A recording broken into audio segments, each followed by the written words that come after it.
What's up, guys? Today we're going to be talking about Cha-ching! The House of Sacrifice by Anna Smith Spark. So, guys, this is book number 3 in the Empires of Dust trilogy, bringing this whole dark and dastardly tale to an end. Alright. Let's get into it. Okay, so in the Empires of Dust trilogy, Anna Smith Spark has been weaving all these perspectives together in a very dark and dastardly ride. And I don't want to give too much away because this is book 3, and I don't want to spoil anything for you guys. So I just want to say, here in book 3, Spark continues to weave shadows and darkness together in some of the most gut-wrenching ways. She still has the ability to punch you in the gut or make you fucking hold your nose because you swear you can smell the stench. She's really good with this stuff, guys. Now, I have to admit, because she has written this multi-threaded tale, it's been interesting following these characters along the way. But here in book 3, it does feel like our characters, our story, kind of everything hits a snag.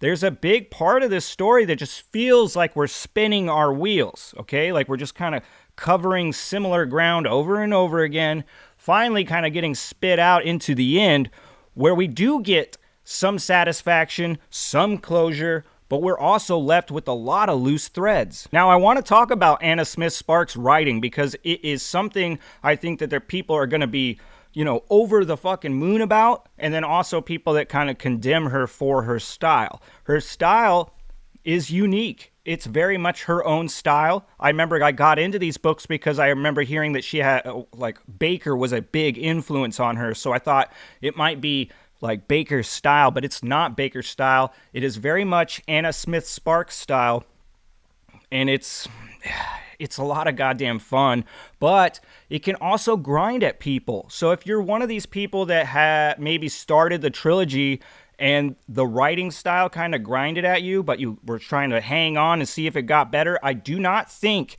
that if you didn't get on board in the first book, especially not if you didn't get on board by the second book, I don't think that this writing style has changed enough for you to finally be like, oh yeah, she's grown into something that I like. No, it's very much the same thing throughout all 3 books. So this is why I think you're going to get kind of a split deal where you have 50% praising it, 50% condemning it kind of deal. It is a little all over the place. One of my big issues, I think, though, with her writing in this one is just her pacing and just overall loose ends. There's a lot of stuff that I feel she does not explain. And sometimes, I get it. Grimdark doesn't have to explain everything because sometimes it's just nihilistic and that's just the dark reality of things.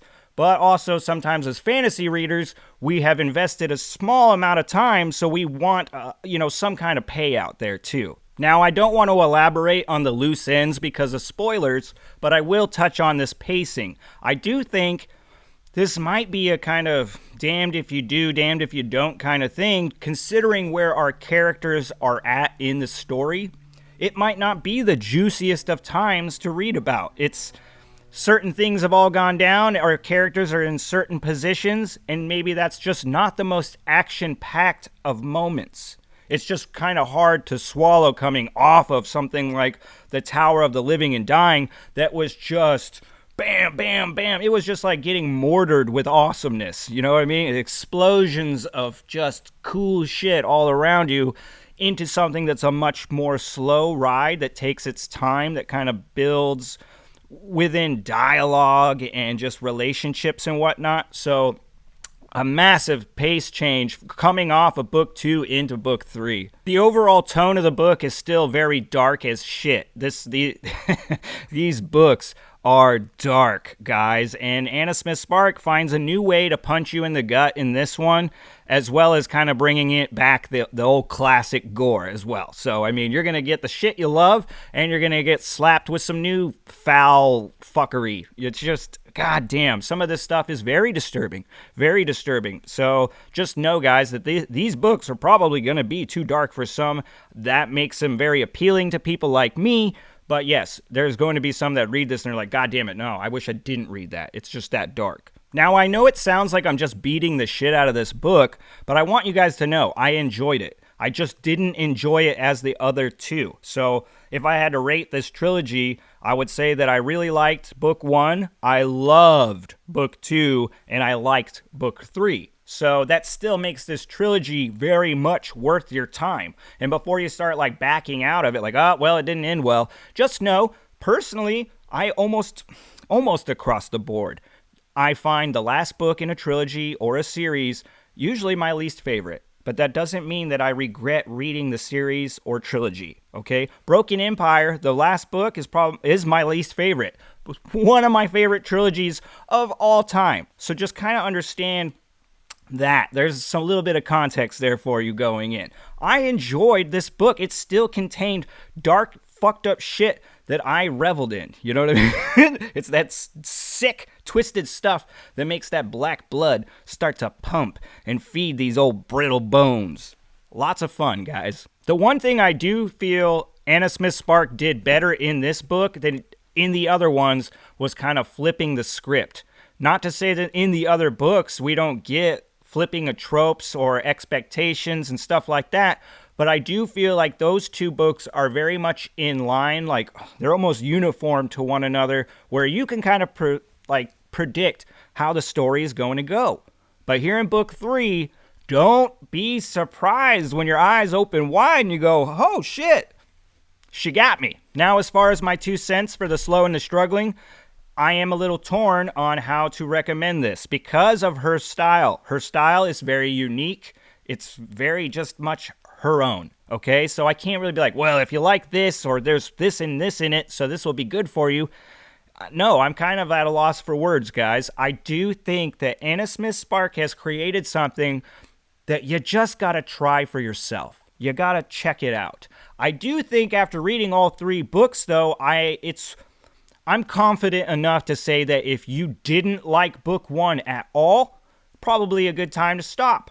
If you liked book 1, by all means, push forward. Well, all right, guys. As always, thanks for spending some time down here at the channel. And to Anna Smith Spark, a gadoosh. 2 thumbs up, man. I just dug the hell out of this trilogy. Girl, you rock, man. This is some dark and dastardly shit. Stuff that, like, some of these dudes need to fucking take note because you are dark.